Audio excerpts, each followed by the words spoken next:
This is exactly right. New beginnings are exciting, especially when they come with 4 wheels. If you're shopping for your next car, start your search with Cars.com. Cars.com has the tools and expert advice to help you find exactly what you're looking for. With more than 2 million new and used vehicles nationwide, it's easy to search, compare, and find the right fit for you. Cars.com is there when you're dreaming, planning, or ready to embrace the new. Start your search with Cars.com. Where to next? Goodbye. If audiobooks are your thing, or if you've been meaning to listen to more of them, you should check out a podcast called Ear Say, the Audible and iHeart Audiobook Club, hosted by Cal Penn. Each episode spotlights standout audiobooks on Audible across all kinds of genres: sci-fi, comedy, romance, thrillers, and more, with Cal talking to guests who help break down what makes each story worth listening to. It's a fun, easy way to discover your next great audiobook. Check out Ear Say on the iHeartRadio app, Apple Podcasts, or wherever you get your podcasts. Goodbye. The best time to think about home security is before you need it. That's exactly why there's Simply Safe. Traditional home security only alerts you after a break-in has already happened, and that's too late. Simply Safe is changing that. Simply Safe's U.S.-based live agents identify threats on your property and help deter them so intruders never get to your house. The system is customizable so you can build one that fits your home and your specific needs. The 24/7 professional monitoring is effective and affordable and won't lock you into a long-term contract. I think that's what's so scary for so many people is that long-term contract. And like, what if it turns out you don't like it or need it, but they don't have that because they know you'll like it and you'll know that you need it and feel so much safer when you have it. Like at this point in my life, I would never go without a security system on my house. I just feel safer with actually having Simply Safe around. There's a whole staff at Simply Safe that's waiting to talk to you and help you out. Right now, you can get 50% off your new system by visiting simplysafe.com/MFM. That's half off at simplysafe.com/MFM. There's no safe like Simply Safe. Goodbye.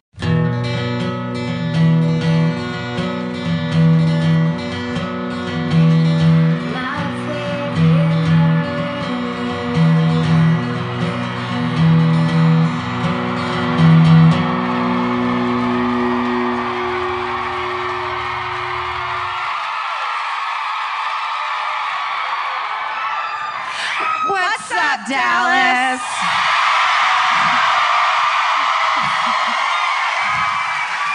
Wow. Pretty sure I saw a UFO up there. Yeah. Did you see that? Uh-huh. It's an assortment of lights. A lot going on. There's so much. Oh my God. It's so exciting. This is our third and best show in Dallas. Yes.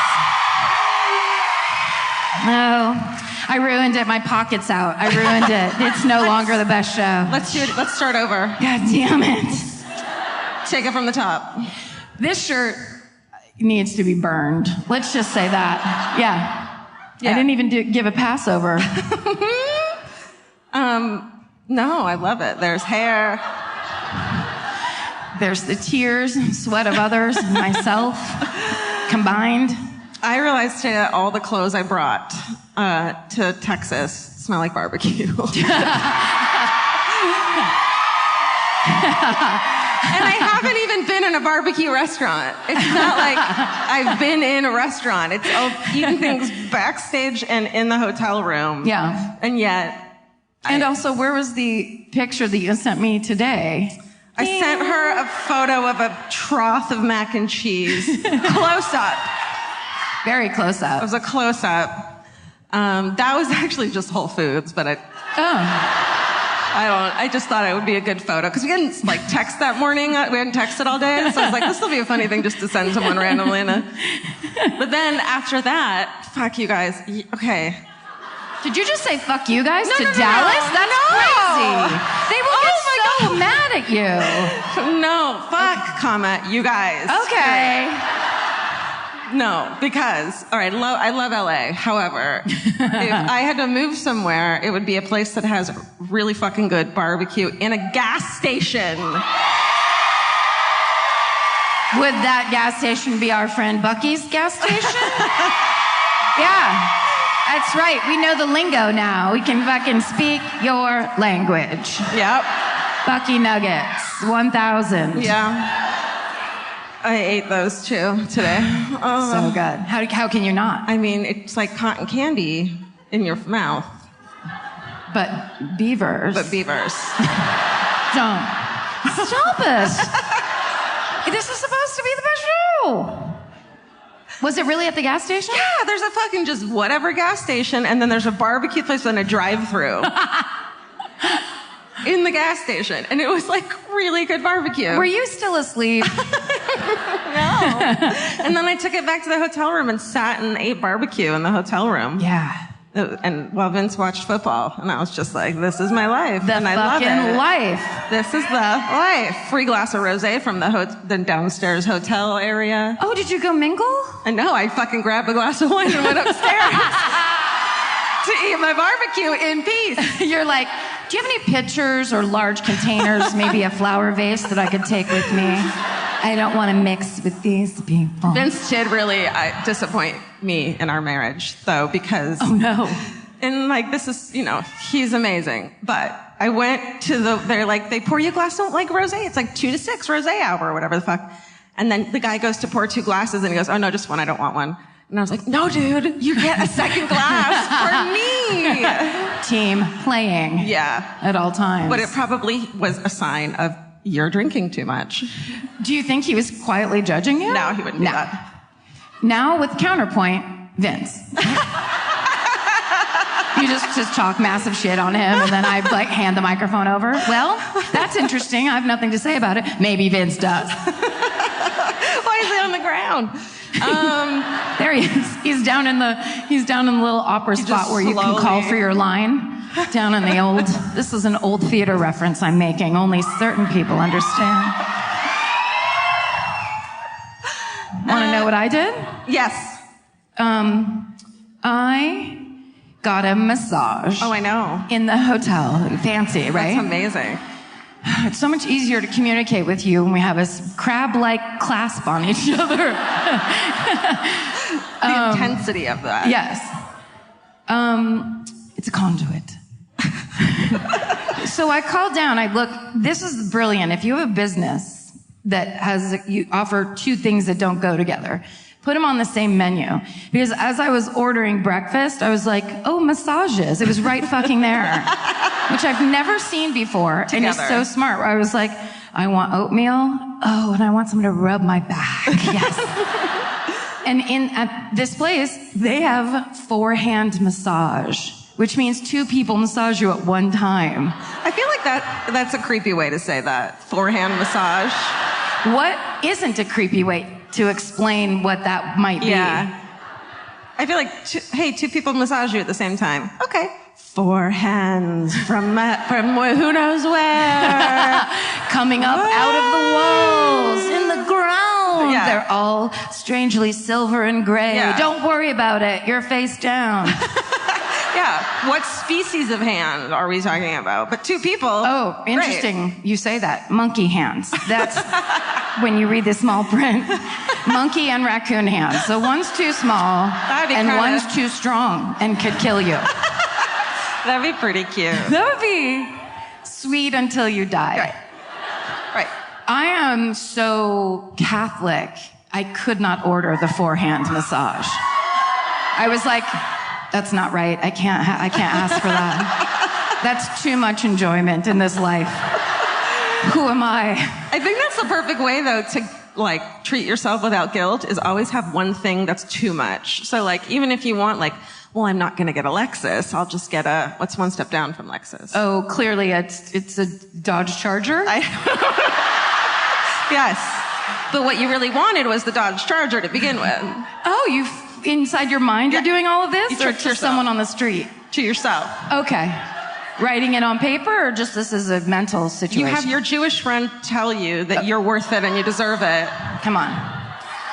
Because that's how we are. That's our new thing. That's our new campaign. Yeah. Everyone get a Jewish friend. Because she'll say, I think I can justify any purchase for anyone in a way that makes you proud. Yeah, you're right. I should get that Alexa, or I don't know. Right.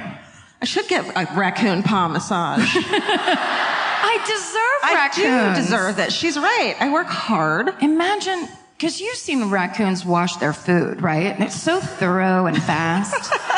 The little They do that? The little... But it's on your shoulder.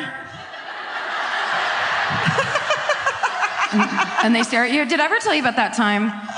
I thought, this was right before I got my dog George, and I was by myself in my house, and I would hear shit every night and just be like, here we go, this is it. I knew it, here we go. Every fucking night. That's when I started sleeping in front of the TV, because anytime I would go into my bed, there would be some weird noise. I'd be like, great. Dead. I had that party tomorrow, but now I'm gonna be murdered. So, but I always knew that it was probably just all that shit they say, the house settling or a man living in your attic or whatever. The things people tell you. Yeah. But this one night I hear a sound that I swear to God, this sound, what I pictured in my mind when I heard it was someone threw an old-fashioned word processor against the back wall of my house. I don't know why, but that's exactly what it sounded like. Like a huge crash? A crash with plastic involved. Like an outdated electronic machine crash. It was like one of the guys from Office Space, instead of this, they were like this. It was Weird. that feel. That's scary. It fucking scared the shit out of me, right? So I go to check, and we used to have a cat. Mm-hmm. I never talk about him. His name is Angus. Don't mention it to me. My cat Angus, who was feral, awful, long hair, which is the fucking worst in a pet of any breed. Mean. I watched him almost scratch out. I've told you that story where he's hiding. There was like something leaned against the wall, and my 18-month-old niece was like, let's stay over here. And right as she leaned down, the cat paw was like this with all nails out. Toward face? Yeah. And that's what Pete ran and just picked her up really fast. So it was like one of those like, it was a Matrixy this. But she wasn't leaning. It was just, guys, anyway, I can't remember the story I was telling. So we had this built-in cat door. Oh, no. Yes. Don't do that. Right. So in my mind, I'm like, well, someone with the longest arm ever reached through it, and it's like... That's already what I was thinking. Was it? Yes. Someone with a long arm could just come in and unlock it. The long arm bandit is coming. It's a raccoon that grew up in your nuclear test facility. Oh, it's not his fault. He has those long arms. One long arm.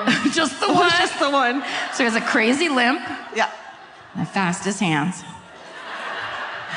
Okay. So I get over there.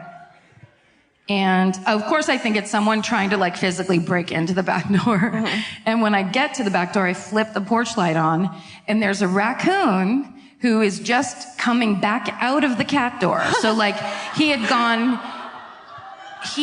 I think halfway into it and then come back out really fast. He must have heard a noise or something. Yeah. And so when I'm standing there, I flick the light on, and the raccoon is like trying to figure out a way to go back, like reapproach it. And when the light flicks on, he goes like this. He goes, and then just fucking stares me down. Oh my God. Like, oh, you're up. And yeah, like, I thought you were away. He's like staring at me. And so I kick the door, because of course at this point I'm so angry and scared and feel so stupid that that asshole is who I thought was going to murder me. So I kick the door so he'll go away, and he just goes like this. He pulls his little hands and he sits back on his haunches like, okay, lady, let's take it easy. He's like, okay, that's a stride. That's one. She's not going to let me have the garbage. I'm going to have to get it a different way. I want a raccoon. You want a raccoon? So bad. You want your own raccoon? I do. Yeah. Short arms or long arms? Surprise me. Okay. Well, Christmas is right around the corner, everybody. So's Hanukkah. Hey! Shit. That's why you need a Jewish friend. You never think about Hanukkah. Hanukkah's sooner. It's more pressing. Get your Hanukkah shopping done now, Texas. This is my favorite murder. This is my favorite murder of the podcast. That's Karen Kilgara. This is Georgia Hardstark. Can we tell real quick? We've had some. Wardrobe issues. Oh, yeah. Oh, I thought you were pointing at our feet. No, I'm just doing things with my body. I don't know what's going on anymore. I'm so tired. And last night somebody posted a great picture from the show, which was very sweet. And people love to show us pictures of ourselves. I personally resent it, but I understand it's not about me. And whoever it was somebody that was up in this balcony. We see you. Because, hey, what? Is that the Queen of Spain? God, they're right there. That's so funny. Hi. It might have been up one, or is there? No, it's just that one. It seemed very high. It could have been a bird's picture. I'm not sure. But I didn't dye my roots before I left for this trip because I was like, they're just sticking out a little bit right there. I look like I'm balding just on my part. Just tons of hair everywhere else, but then that's sad. Just only on the part. It's like fucking. This is why you're not on Instagram and shouldn't be. You just are like, there's that problem area. What about the time we were in Australia and I showed Georgia a picture of myself and I was like, she's always like, can we take a picture? And I'm like, no. But I've stopped asking. She had to. This is how we work stuff out. Let's hold up this thing. It'll be so cute. We'll put it on Instagram. Come on, take a photo of this. No. Never so cute. Not so cute. I'm almost 50. I shouldn't be here. What do you mean by here? Just on Earth? No, that's not true. What a great time we're all having. But I took this picture of myself, and because I was facing the window and it was like morning light, there was this odd combination of things where it actually was this fucking majestic picture of me that I ran next door to your hotel room and I was like, oh my God, look, I actually took a good picture. I was like, it was really weird. My hair was back and I didn't have any makeup on, but Glowy. it like somehow worked. And Georgia goes, amazing. And then she goes like this and goes, do, and puts all these filters on it. And then it looked fucking incredible. And I go, what did you just do? And she's like, you don't know about filters? That's why I don't like I didn't like Instagram, is because I didn't know everyone's fucking cheating on there all the time. We're all cheating. My cats are cheating. Everything is cheating. I didn't know. The fucking sunset? You were like, I guess I didn't see that sunset tonight. It's because it didn't look like that. Even that? Some fucking asshole put a bunch of filters on it. You mean all those gorgeous dinners that people have been taking pictures of? Have you seen unfiltered food? No.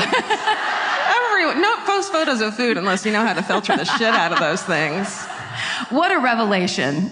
I'm just saying that for the other people in the crowd who might not know that you can fix your fucking face. It's such good news. It's such good news. Oh, it's also, yeah. Thank God. Should we sit down? Yeah, we really should. Let's give these, we're never going to have chairs like these again. No. Let's give them a moment to shine. This chair was made when Robert Wadlow, the tallest man in the world, got an office job at IBM. And he demanded an ergonomic chair to sit in. You know, for when you want to pretend like you work in a giant office. Yep. And there you go. Who made this? I've never in my life. I mean... It's okay, so then we climb in. Yeah. All aboard. All right.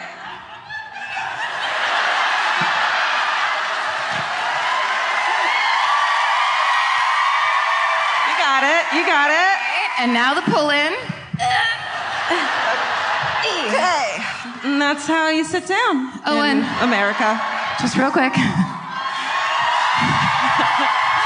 Karen, we had last night at the second show, the hometown was just like someone's mom, which was like always fun. I'm here with my 15-year-old daughter. She was like the cutest thing. The best. The best, cutest. We always thought moms were mad at us. They're not. It's such good news. She was a Bible teacher in prison, and she's like, and then I found out what one of my favorite students did, and it was bad. She was the one it was the girl who hit the homeless man on the freeway. He got stuck in her windshield and she drove home with him. Remember that whole story? She taught her the Bible. Too late. Right? Yeah. You need to skip straight to the fucking repent part because you're done. Yeah. You're done. No. So Karen stole her red flag. She came up and she was like, we made these. And I was like, well, that's mine now. Mine. I was like, you can make another one, right? Because I can't. So thank you. Oh, put it in your water. No, okay. Oh, it's a straw.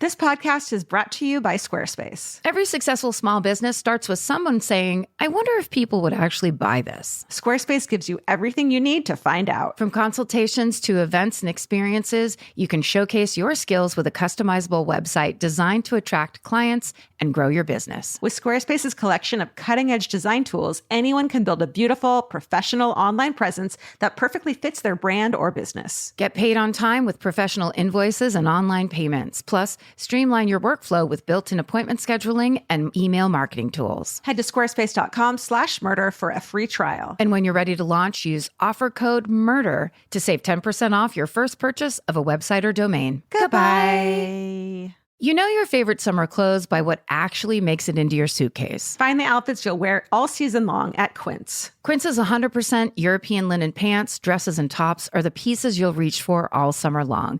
They're lightweight, effortless to style, and they start at just $32. Their denim is soft and comfortable, and their organic cotton sweaters are perfect for layering when evenings get cold. Quince's beautiful 14-karat gold jewelry adds a subtle finishing touch. So I just went to Italy, and you bet I brought my 100% European linen scoop neck midi dress along with me in the color of floral waterfall, and I wore that thing all over Italy.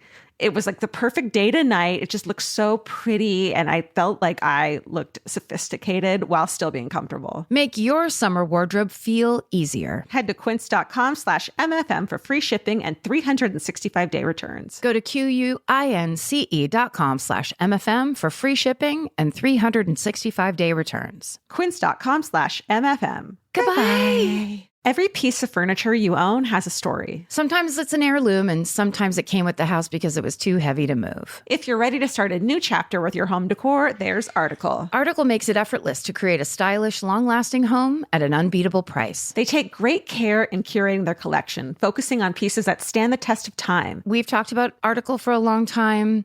There are pieces in that catalog that are so affordable that are room changers. And if you go through there and there's like a little something you don't even realize you need it until you see how they have stuff set up or what style combinations that they're doing with. They do the boho chic. There's mid-century. It's a little bit modern. It's something new. Like there's so many choices in there, and it's not going to break the bank. As someone who's interested in tons of different styles and time periods, Article covers them all in one place. I love that. I know I've mentioned already how much I love my entryway table, but I swear to God, because the path that it's on, I pass it 4 times a day, and I love it more every time. Article is offering our listeners $50 off your first purchase of $100 or more. To claim, visit article.com/murder, and the discount will be automatically applied at checkout. That's article.com/murder for $50 off your first purchase of $100 or more. Goodbye.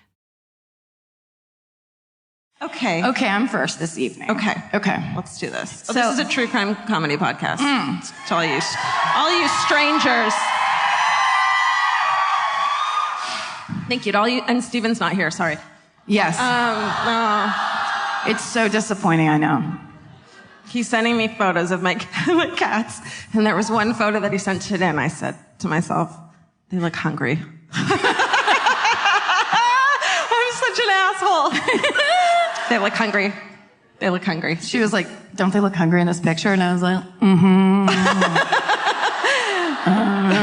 Try to fix this. Since they look hungry. It's hard to tell, he said. Yep. Hard to tell. The consummate politician. Well, could be, couldn't be. Okay, once again, this story, and it seems like we're underwritten by the magazine Texas Monthly, but we're not. We're not being paid by them in any way. But we get so many amazing stories from them. For real. It dawned on me the first night we were here when I was looking up one of my stories, and there's a lot of people, obviously, that write for that magazine, but there's a guy named Skip Hollandsworth that writes tons of great... It's always that guy. I just found out today, when I was looking up my story and used his information, that he wrote a book. What's it about? It's about a serial killer in Austin, like the first serial killer in Austin. Shit. Oh, is it the Servant Girl Annihilator? I don't know. I looked did it that up on one. Audible, and it's there. Okay. So we're gonna. Well, I'm getting it. Everyone download it now. Let's blow the Wi-Fi up. Okay, sorry. Go. So this is another one that I found searching Texas Monthly, because you can go in. They have like articles from back in the 80s. It's amazing. They also, somebody has done that thing where they make a Google book out of the old magazine. So while I was reading the article for this story, there were these ads coming up on the side that were they were from 1982, and they were amazing. What were they? It was just a bunch of blonde people being thin and rich all over the Dallas-Fort Worth area. Just, it was like always that one lady with gold earrings and like kind of a weird blonde haircut that was like, I fucking love oil.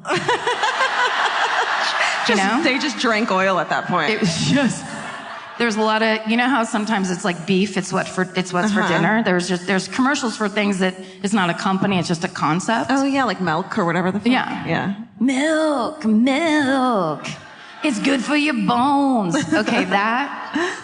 Tom Kenny, who was on Mystery Show with me, who's he's also the voice of SpongeBob. Yeah. He's one of the most... But his biggest thing was being on with you. That's right. It's what I mentioned first because I'm in it. But he's so brilliant and hilarious. And he used to do this thing in his stand-up act where he pretended that he was also hired by all those companies like the Milk Board and the Beef Association or whatever, the Farmers Association. And so he would do alternative jingles for all of those things. And that was like, it was like, milk, it's good for your bones, but singing it like a rock star. And he also did one, there's a restaurant in LA called Roscoe's Chicken and Waffles. That's amazing. And he would go, Roscoe's Chicken and Waffles is your chicken and a waffle connection.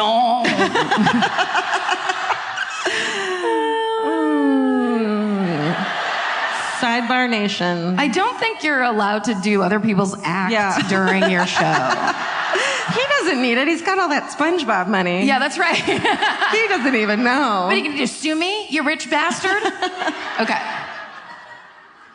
Anyhow, the article I got almost everything from what I'm about to tell you. I'm essentially rereading you this article, and it is so fucking crazy and long that it's like by the end I was like scrolling really fast. Where I'm like, don't look at the ads, don't look at the people that are drinking by a window, just focus on the article. But it was called "The Curse of the Black Lords" by Peter Elkind. There was also an article that I looked at for a magazine called D Magazine. Yes, me too.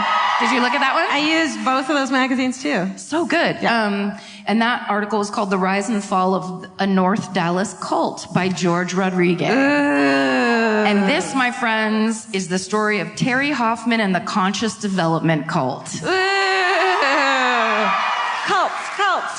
Cults. This is one of the fucking craziest things I've ever read about. And I can't wait to read more. Like, I want to read a whole book on this because this is straight up nutso. And I cannot believe in all the years of all the 2020s and things that we've all been watching for years and years, I've never seen anything about this. Love it. Nutso. Okay. So we start now. Yeah, crack that beer because this is going to be long. Actually, I want to start... I wonder if this is the first picture. I wonder. Let's see. Okay. It wasn't. Shit. Dang it. Okay, here's how this article starts, and here, it's such a brilliant way to get into this story, because it's not at the beginning, which is always a good fucking left turn. But this is basically how the cops found out about this cult. Okay. It's Thanksgiving in 1989.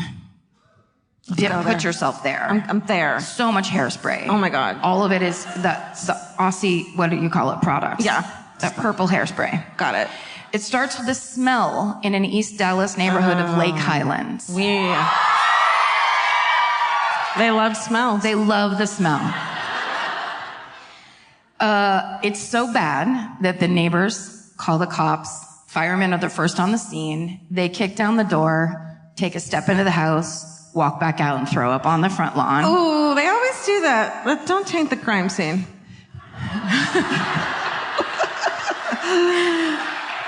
And or, here's a tip to killers and bad people. Oh. Walk outside, just put that knife right there on the lawn. Yeah. Right in the barfing arc. Ugh. Yuck. So then they have to put on their Scott air packs, and which is like the gas masks for firemen, and go into the house. The house is filled with flies. Uh-oh. Clouds of flies. Oh, the red flag so far. There. If this house wet the bed, we'd know something bad was happening. In the back of the house, they find former Southern Methodist University business professor David Goodman and his wife Glenda, both 48. They have both been shot with the gun directly against their skulls. And they've been dead for over a month. What? You guys mind your business here. Like, nobody's like... That's right. Until it fucking stinks so bad Fuck that yes. the property... I respect tax, it. Yeah. The property, something goes down. Don't worry about it. We're raising flies. That's our choice. It's what we get to do. I bought this property. I paid taxes on it. There's a shooting gallery in one corner of the room, which is a metal stand with paper targets. There's guns on the coffee table, and there's pellet guns leaned up against a wall. Sounds chill. Yeah. It was like a rumpus room. No. Man cave. So, also there's an alarm clock at their feet. Ooh. Police and medical examiners conclude it's a murder-suicide or some kind of a, consensual double death. Jeez. Which is the name of my new band. Sorry. That's good. No, that's don't not be. That's not. No. How's my part up there, you guys? Thanks. Thank you. Next time So you just- like scalp? Okay. Okay. So he was an investment advisor who owned his own company. She kept his books. He'd been married 3 times. She'd been married once. And friends and family said that they were deeply in love. They were ecstatic in each other's company, which is the nicest sentence. No suicide note of any kind. 2 dogs had been left in the backyard the whole time, but they were alive, pacing, angry. And the second they ate food, they would forget about everything that happened to them. Some neighbor was just fucking throwing a handful of kibble over the back. Can you shut the, yeah. That's nice. That's a good thought. Right. An angry yet caring neighbor. I'm not gonna let him die. Who's like, here's a pork chop, you stupid shits. Okay. But then police find 2 handwritten journals, and they find out that they have been planning their death for months. Wow. God told them to do it, and God's spokesperson was the leader of a spiritual group that they belong to called Conscious Development of Body, Mind, and Soul. Like, if anyone didn't know that was a cult immediately Yeah. by that name. Anytime it's like kind of vague words that suggest a slight idea but won't get specific, get out. Get away. Okay.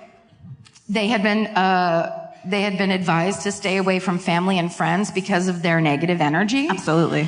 And they also stipulated in their will that they were giving the leader of Conscious Development of Body, Mind, and Soul half of all their future earnings, which must have meant that their company was doing really well, and $100,000, like what they had in the bank, which was $100,000. And the leader of Conscious Development of Body, Mind, and Soul was a woman named Terri Hoffman. Let's take a look. Oh, no, shit. God damn it. I saw Steven There in she that photo. is. Hi, I'm crazy. Hi. Hi. Hi. That's such a good voice. That's what she sounds like. Hi. Hi. Hi, eye contact. Don't look away from my eyes. Don't look away from my eyes. Hi. Would you like some juice? Do you want a forehand massage?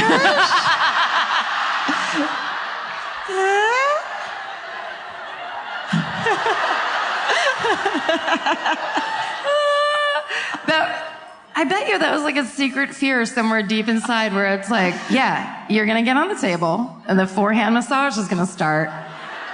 Boom, you're giving someone $100,000 and you're dead. You're in a fucking cult. You're in a cult and you can't get out and you're like, I love her. I love Terri and I want a shirt just like hers. Okay. Boop. There we go. Thank you. Uh-huh. Okay, so after they find this death, reports of patterns of deaths like these in the conscious development group, they don't call it a cult, start up. And so police start an investigation that year, and they find out that 8 members of this spiritual group had died prematurely, 8. Really? And 3 of them were sudden accidents, and 5 had committed suicide, and 2 of the suicides had been Terri's husbands. Oh, no. So they're like, it doesn't seem like a coincidence to us. And all of the dead people had named Terri Hoffman as the sole beneficiary of their estates. All of them. So Terri, of course, it gets talked to by the police, and her explanation is very simple and clear. The people who joined her group, which was basically what she said is, you know, it was a kind of a new age meditation group. They were all emotionally troubled and invariably prone to take their own lives. You know how people are. You know, you just attract a certain type. Yeah. Meditation, new age, suicide. It's Right. very common. Yeah. Be careful. And she said they had left her their money in exactly the same way that other people leave their money to traditional churches.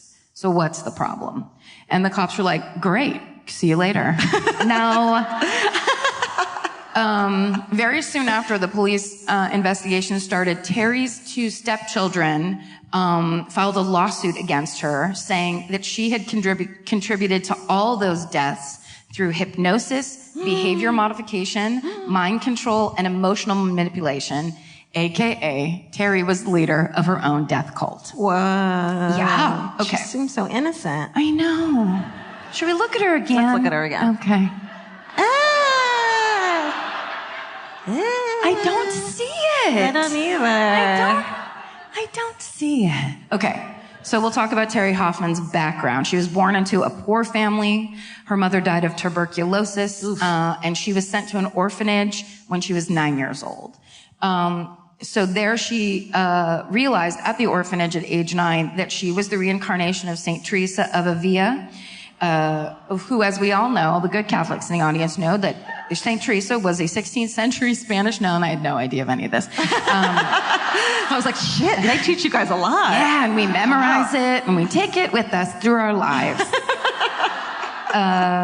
St. Teresa was a Spanish nun who had visions of the Holy Trinity. That's the Father, Son, and Holy Ghost. I know that one. Okay.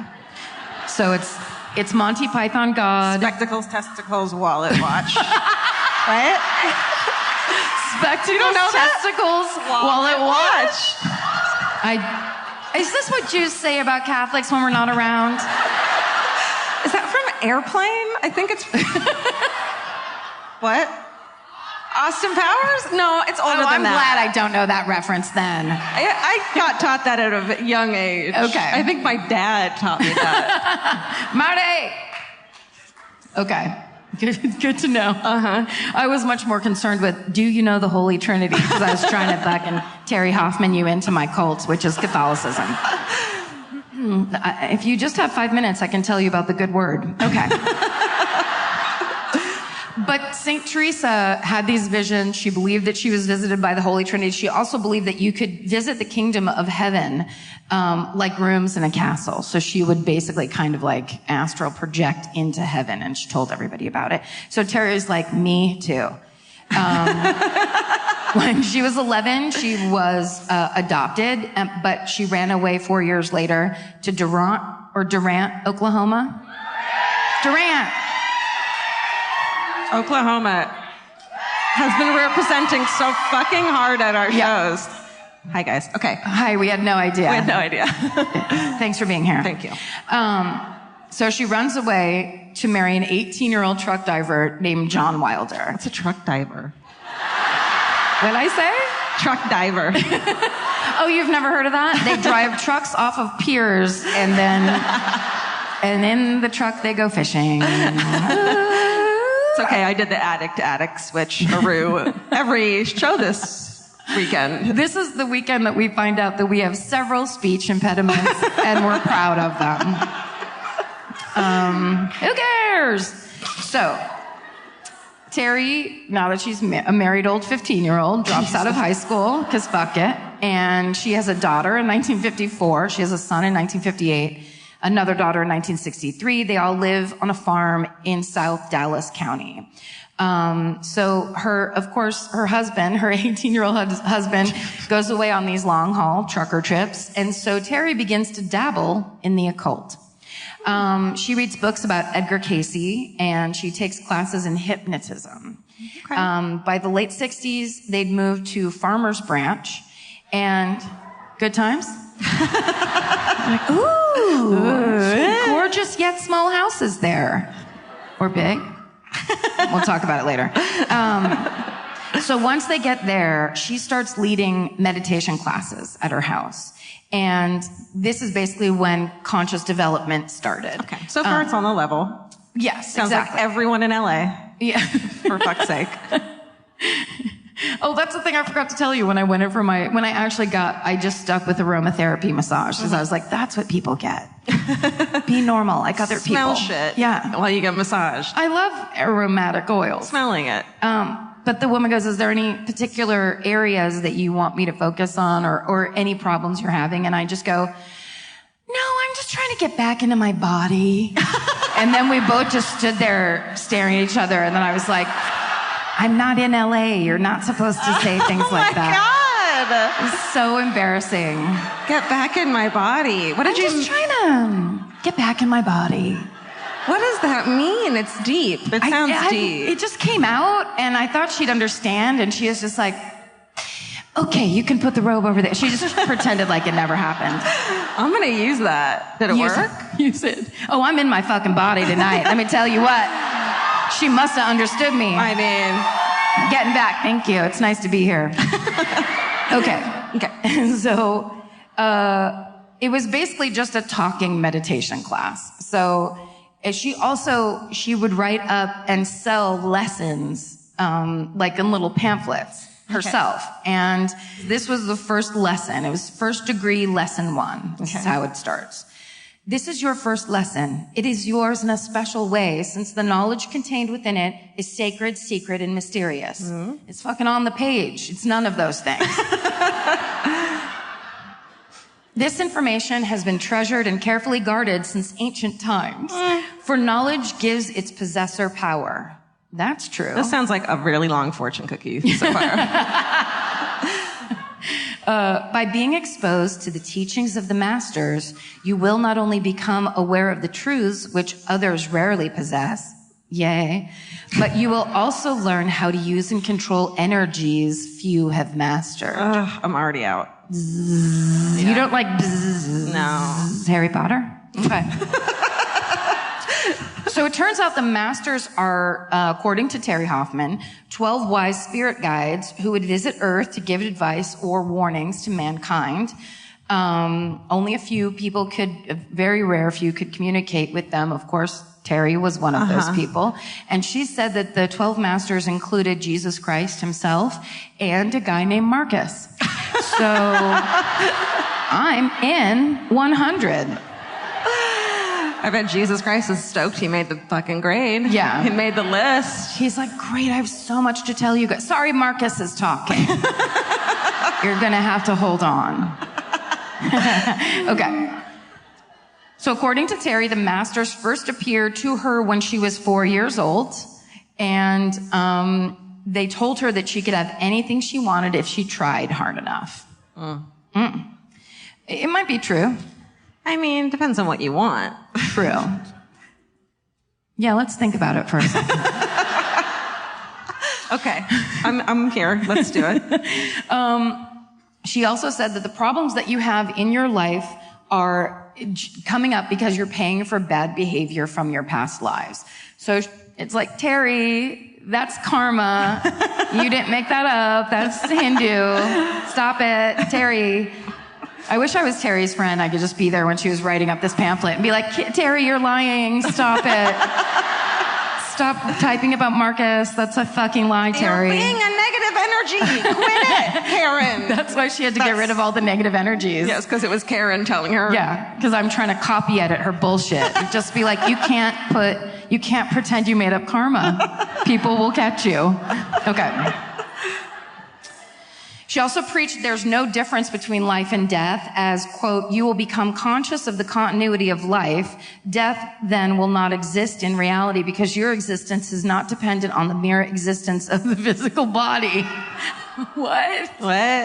You can't just put the word existence in a sentence 7 times and be like, I talk to God.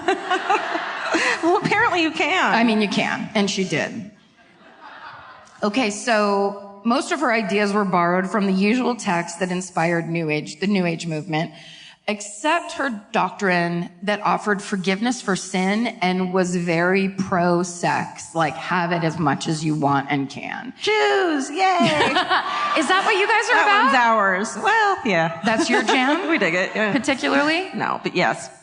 Yeah. So people were super into this concept, basically, because they were like, oh, I thought I was going to a yoga class, but it turns out I should fuck way more, is kind of what happened. And people are like, I gotta go back to my class. I might start taking it 2 days a week. So as the people who are as old as I am know, the 80s were a time of great materialism in this country.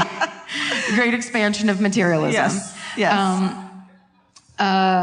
And of course, Dallas was a hotbed for it. There's tons of rich people here because of the oil industry and of the TV show Dallas. I don't know, I'm making that up.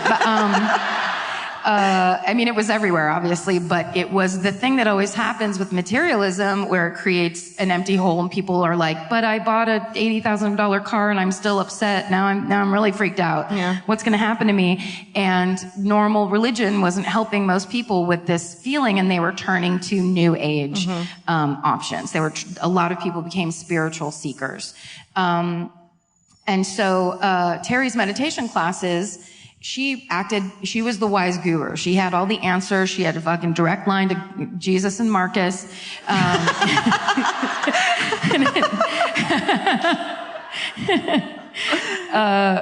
And as her students sat cross-legged on the floor, she sat there lecturing, this is straight from the article, lecturing everyone on anything from personal finance to sex to ghosts. Yes. All right, I don't know how. I'm in that class. Like, sorry, how do you balance your checkbook again? What's haunted? And meditate. But then after the lecture part, then she would speak in a softer voice and she would lead the group in a trance-like state. And then the evening ended with a round of prayer. Which I think is really fascinating. She studied hypnotism when she was younger. And then she kind of, I think they're insinuating that she practiced it with these groups of people. So, and for an additional fee, she would give people individual consultations. On their about their checkbook? Yeah. She'd be like, you have too much money. I need some. So when her husband, John, the truck driver, confronted her about leading a meditation group thing too far, she claimed that he was impeding her spiritual growth and she divorced him. And soon after, he and her adoptive mother actually had her committed to a psychiatric hospital for examination because she was going crazy, or she was just a woman in the early 80s. But she did end up losing custody of her children when the divorce was finalized in March of 1971. 3 months later, she married conscious development member Glenn Cooley, who was a student at North Texas State University. After they got married, he dropped out of school. Boo. Kind of. Right? And he went to work full-time at Conscious Development. He was 20 years old. She was 33. Okay, it's sexy. So she was balling. Then she gets this great idea that she introduces the concept of crystals and precious gems to the group. And she starts to implore her followers to start using electrically charged crystals and gems because they had protective and healing qualities. And luckily, she made jewelry with just those very crystals and gems. Beautiful. Her and the 20-year-old made jewelry together, and so she urged her followers to buy it, and she said the more expensive the pieces were, the more they protected you. That's not how religion works. It's not? No. It feels like it has been working that way for a long time, though. Well, I'm here to tell you. Oh, no. Marcus? Can we see the picture of the whole group? Oh, yes. Is that okay? Yes. In fact, check this shit out. Wow. Okay. Which one do you think Terri is at this point? Because this is the late 70s. Okay. The one with the beard. No, Terri. She's a woman. The one in the middle. No. The one. It's old floral shirt over there That's on the her? side. Yes. And her husband The hot middle. is over here in the karate outfit. What? Yes. Wait, How old is she? I asked Stephen if he would zoom in. This is from a little bit later on in the relation, but not that much later. She's not 33. Ooh. No. That's a rough 33 right No, there. she's not. This is like 10 years later. Still, that's not 43 either. Look, sometimes when your boobs are big, they take up all this space. And then you're like, I don't want to wear this fucking bra anymore. So you're like, fuck it. I have my own cult. I'm not wearing a bra anymore. And also, I'm going to wear this tablecloth as a dress. Here's her husband. Aw, shit, y'all. Did you know that's where Matthew McConaughey got his start? Can we real quick though go back? Sure. Okay. Can you guess? Wait, which one Steven is? When you see it. Oh, wait. In the very middle. The middle? Yeah. Because there's also a secret Steven over on the left. Oh shit. Yeah. Wait, they're all Steven. Steven.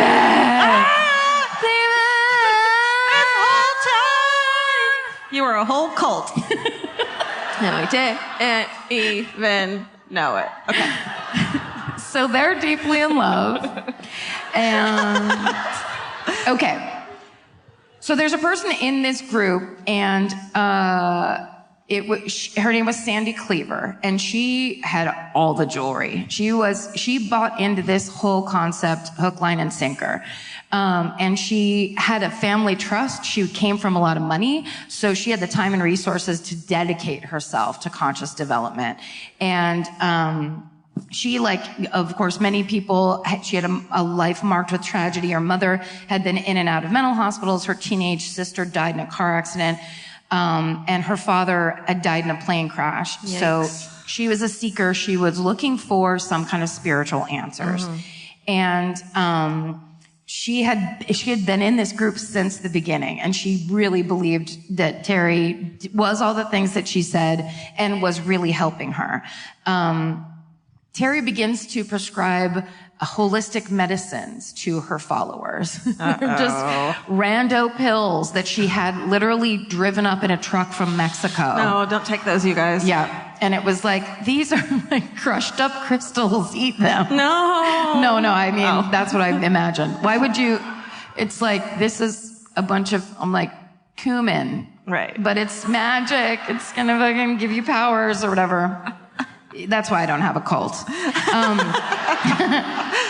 So she begins to convince her followers that she can heal, she can diagnose people's problems telepathically and then prescribe them these holistic medicines. And this is basically how she sells her believers these medicines, so they will give the medicines to their family members. Oh no. And Sandy Cleaver, Terri basically says, your 5-year-old daughter is very sick and needs these medicines. And so Sandy's like, let's do it.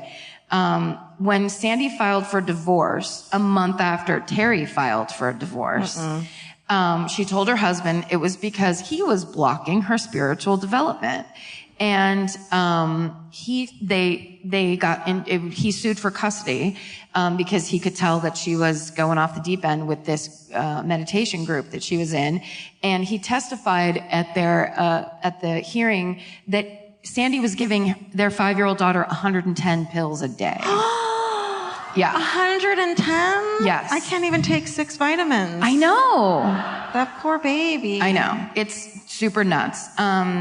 But he ends up letting Sandy have custody of their daughter. Their daughter's name was Devereaux, if you weren't sure if they were really rich. They're super fucking rich. Because have you ever even heard that name before? Okay. He was so afraid that Sandy was going to, because he knew that Sandy was studying this thing that said there's no difference between life and death, and it's just another realm, and it's just a different place to travel to, that he was afraid if he tried to take Devereaux away, she would kill her. So he let her have custody. But they actually put a special provision in the divorce decree saying that Sandy was only allowed to take Devereaux to licensed physicians. Okay. Which is an insane demand. Right. No, just kidding. Okay. So Sandy once she gets a divorce, she becomes Terri's full-time unpaid assistant. Oh, interns. And when the company gets incorporated, she becomes the secretary treasurer. So she's like, she's there, front line. She continually leaves Devereaux with their elderly housekeeper, and goes to meetings, weekend retreats. She's never around. When she took in a member of a group that was homeless, her ex-husband's like, sorry, what are you doing? We have a child in the house. And she said his negative energy was making Devereaux sick. So as the group grows larger, Terri then tells 25 hand-selected special people, now this is the group, but you are my teachers. And so they got sworn to secrecy, and she told them something that could never be spoken outside of their small group. And she said that they're all members of what's called a white brotherhood, and that they were chosen by the masters to destroy the forces of evil, which was a group called the Black Lords. The wording of this is very problematic and uncomfortable. I want to assume she was just doing that as a color thing, but she absolutely could have been racist. We don't fucking know what this woman's deal was. She thought she was Saint Teresa. The good news is the evil forces only existed on the astral and mental planes. Oh. So you had to fight them there. Okay. So to kill them, you had to take them to the pits of hell where their soul and lower bodies would be dissolved. But the black overlords could not be destroyed in the pits of hell. They must be destroyed in the electromagnetic dissolving cave. Jesus, I already need a fucking nap. When I got to this part of the story, I started getting that weird stomach ache where it's like when you're little and you get left alone for too long and there's no adults in the room and you're like, there's too much kid talking and kid pretending, where you're like, you need to shut up for a while. Everybody, turn the TV on. Yeah. I don't want to hear your weird story anymore. That's what this is. Yeah. This is a woman with no filter and no editor who's just like, I have another idea. No. Let it marinate. Okay. Because there are also garbons. What? O-beans. No. There were things called garbons. So beans. I didn't hear that. I get it. This is how unfucking creative this woman was. That she's like literally finishes a salad and she's like, there's also an evil force called a garbanzo. Garbanzo beans were 6 feet tall, covered in slime. Oh, it's like garbanzo beans. Exactly like that. Yeah. They had long beaks. They looked like gargoyles. And they were known to cross into the physical and touch you and leave slime. Ew. Yeah. That's gross. So if that happened to you, and if after 30 seconds your hand tingled or shakes, that's a garbon stuck to it, and you have to use your imagination, wrap it in barbed wire, stab it, and kill it, and then imagine the dead garbon spinning straight up and dissolving into the universe. Okay. Someone stopped taking their meds. Someone a while ago. This is like when you do a ton of coke with a stranger. You're just like, I don't want to talk to you anymore. Oh my God. Can I have 2 more cigarettes and I'm going to leave? Okay. So, go way faster, sorry. Okay. So she said that these teachers needed to arm themselves with magic symbols, a rod, a sword, a cup, and a cloth bag containing a cup of dirt. My God. Yeah. She said that they had to wear headbands of gold or silver, the protective jewelry, and she said they had to wear robes because, quote, a properly made robe can give you up to 15 times more power. This isn't a fucking video game. What is happening? You're in the worst fucking after-school theater class you've ever accidentally joined. So they would sit in circles and they would battle the overlords for hours mentally with their imagination. And then they would call Terri and give her the body count. We killed 260 black lords, but no overlords. Yes. And Terri would be like, I would do that with you, but your negative family is making me sick and I have to fight my own garbanzo beans. I mean, I was there when we were meditating, great. But now that I have to do all this homework in my head, yes. I'm like over it. And there's this whole part. I mean, you guys have to read these articles because there's so much I'm leaving out and it's so dense. But the author describes them having to fight these black lords where they could use as a rod as a sword. It didn't have to be a sword. It could just be a pen or a letter opener. So they would be sitting there and going like this to kill the garbanzo beans. Wow. Okay. Basically, and they listed the kind of people that were in this group. A college professor, an advertising agency executive, a counselor for the Dallas School District. Ooh. Yeah. All off their meds. So she made them, everything she told them was making them more and more paranoid. No one could be trusted outside the group, especially the people who had been in and were like, hey, I'm not into the garbons thing, I have to go. Okay, there were people who were like, goodbye. Yeah. Okay, good. Way goodbye. But then on February 2nd, 1977, her husband, Glenn Cooley, was found dead. Karate Kid? The Karate King. Okay, so they'd been married for 6 years at this point. He worked for the jewelry business, but basically when he started hearing about this Black Lords thing, he wanted out. And he'd actually told his family, like, this whole thing has gone a little crazy and I need to get away. Yeah. So they separated in September of 1976, but he still worked for CD Gems, which was the name of their corporation. CD Gems? CD Gems. Okay. Like CD Gems. Like CD Gems. She wasn't a smart woman. So the divorce goes through in January of 1977. 5 days later, he goes to spend the weekend at his parents' cabin in Lake Grapevine. And the next day, she says she finds a handwritten will in her safe. The most convenient place to leave something. Right. And in the will, he left everything to Terri. And so there's actually a line in the will that says, I will ask that this last will of mine will not be contested in any way. Oh, that's convenient. It's written in.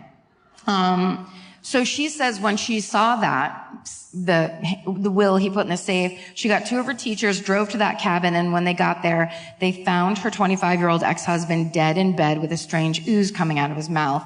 And they found a can of beer and some capsules, and when the toxicology report came back, it was Valium and Librium in his system. So Terri tells the authorities he was despondent over the divorce, and she told him not to go off alone, but he was basically suicidal. And his death was uncontested for 13 years. Everyone just took her story at face value. So then we get into the part where she starts losing followers because she said the proof of his death was proof that the Black Lords were winning and the overlords were winning. And so now they need to introduce the next level of protections, bloodletting. Oh, fuck. So basically, she tells the teachers the Black Lords have the power to poison the blood, and so the blood needed to be drained. And it was fine if it was just like a syringe. You just take out a syringe of blood every day. And all these people are just like, you know what? I've been here for the crystals and the gems, and I've bought your bullshit. I'm taking pill after pill for you. So people start bailing even in the inner circle, but Sandy Cleaver stays in. And then Terri starts to tell her that her 14-year-old daughter, Devereaux is now 14, and Terri says she's been infected by the Black Lords. Oh, no. So in December of 78, Sandy was never home, never went to Devereaux's games. She played basketball. She was, in high school and doing all this stuff, and Sandy was completely negligent. But then she comes to her daughter and says, I want to take you on a trip to Hawaii. So, of course, Devereaux's so happy and excited, and Sandy's fiance at the time went with them, and they went to this area that was basically, it was like a certain beach, and they took this blue raft out into the water, and then they don't come back. And so Sandy's fiance calls the cops, and they end up finding Sandy bloody and stranded on this coral reef. And her story is they were out on this thing, and a huge wave hit them, and they got washed up onto this coral reef, and she couldn't find Devereaux. And they end up finding Devereaux's body like 4 hours later. What? So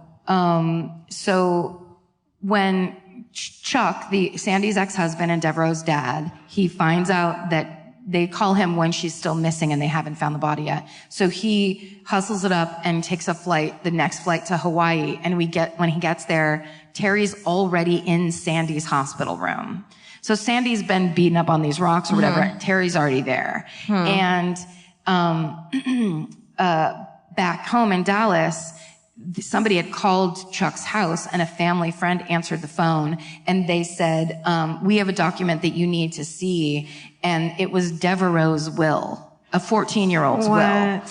And in it, her $125,000 trust that she'd gotten from her mom was left to Terri. And so in it also, there was the line that said they specifically asking not to have the will be contested. So 2 months later, Sandy takes out a $300,000 life insurance policy on herself, which was twice the limit. The insurance agent's like, you don't need that much. Yeah. And she's like, no, I insist. 17 rings. No, I need to. And in it, Terri's the sole beneficiary. And then she transfers the deed to her home, or the title of her home, to Terri, and then begins paying Terri rent to live in her home. No. Yeah. So in September of 1981, Sandy persuades Louise, the old housekeeper that basically raised Devereaux herself.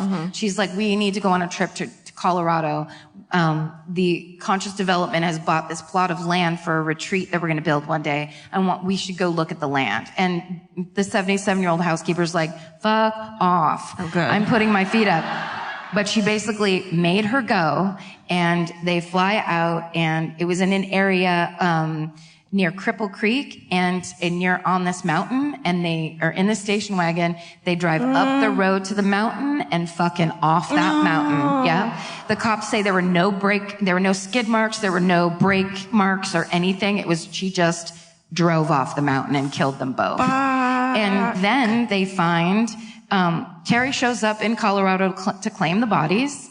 and she's carrying both women's wills. Oh, no. Everything is left to Terri, and the housekeeper didn't even know Terri, and she left everything in her will to Terri. Yes. That's so fishy. Sandy Cleaver's brother takes Terri to court, and he's like, this is all a crazy cult, and this is like mind control and crazy bullshit. And they end up, because it is a document, I don't know what happened, but she has to pay, she immediately cashed that $300,000 check from the life insurance policy. So she has to pay him back half of that money, and then they split the rest of Sandy's estate. So she got half of it. Yeah. Wow. Let's see. So then there's still a couple followers left after that. The Goodmans, who are the people we talked about at the very beginning, they're still in, and they were kind of like late adopters. And David Goodman had testified at Terri's trial saying that conscious development was a discussion group that fosters good vibrations. And fucking Beach Boys or some shit. 4 other group members also testified on Terri's behalf at that trial, and 3 of those people would end up killing themselves. Wow. Eventually, Terri came out with her own perfume. Oh my God, is it called Good Vibrations? And also an acupressure massage therapy course that she sold. Finally, a criminal investigation was launched by the Dallas District Attorney's Office in January of 1990. What? Yeah, and the problem was that it's so difficult to determine if mind control can be determined, it can be cited as a cause of death, because it's hard to prove. They, of course, deny any wrongdoing. That Terri Hoffman's lawyer said this is a witch hunt, and she's a great person. She's a witch. Yeah. But a bad witch. Yeah. They can't find evidence linking Terri Hoffman to any of the deaths, so she doesn't ever go to jail for any of them. But she does file for bankruptcy in October of 1991. She's sentenced to 16 months in prison for bankruptcy fraud in May of 1994. She only served a year. And in 1995, Unsolved Mysteries did an episode on the disappearance of Terri Hoffman's follower, Charles Southern. She ended up marrying 5 men. Wow. Altogether. And they at the end, they wrote a book. I'm really mad at myself because I took a picture of this thing that I wanted to write in the end, but I fucking forgot to write it down. The book they wrote was called, I think it's called something like Money Colors. And it's basically like how to attract money to yourself through wearing different colors in your clothes. That's something my mom would have read in the 80s. A lot of people read it in the 80s. They were like, have you gotten your money colors done? I only eat grapefruit and cottage cheese, and I wear purple for money. Because purple symbolizes $500. Anyway, she died in 1997, and that's the end of that. I'm sorry that was so long. I've never had a murder that was less fucking skippable. Like normally when we're reading these, you're like, this isn't important. That's a strange detail. Yeah. Every single thing is nutso. No, I'm down. I'm here for the murder. Thank you. I appreciate it. All right. Wait. Oh. This is the illustration. How awesome is this? This was the fucking illustration. Now I'm not going to be able to get back to page 1. This is the illustration that was in, God bless it, Texas Monthly Magazine. Yes. That is a tattoo for the ages. Look how rad. Wait, and the guy that drew its name was Joel Peter Johnson. How amazing is that? That is glorious. We need prayer candles of that image. Ooh, good idea. And it sucks because I had to do the thing. I made Steven edit that for me because I had to do the Control Shift 4 thing where I had to take a picture on my screen because you can't drag and drop. And her little feet are dangling down. She's floating in the air. Oh. Yeah. Pretty awesome. Okay.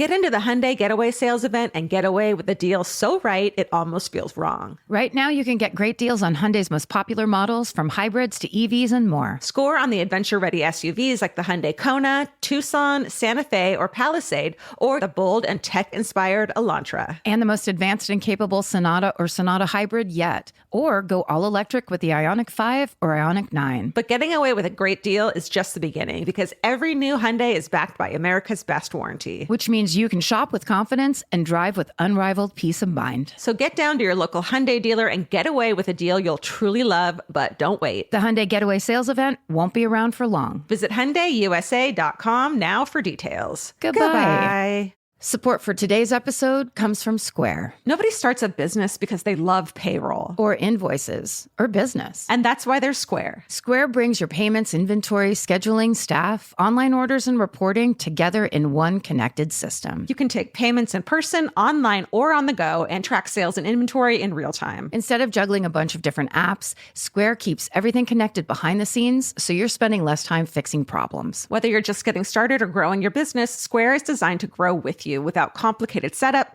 contracts, or hidden fees. If you're starting a business or running one that deserves better tools, Square helps you sell, manage, and grow without slowing down. Right now, you can get up to $200 off Square hardware at square.com/go/MFM. That's SQUARE.com/GO/MFM. Run your business smarter with Square. Get started today. Goodbye. There are some questions humanity may never be able to answer, like, what's the meaning of life? Or even worse, what do I make for dinner? Luckily, Hungry Root has one of those covered. Hungry Root is like having your own personal shopper and nutritionist all wrapped in one.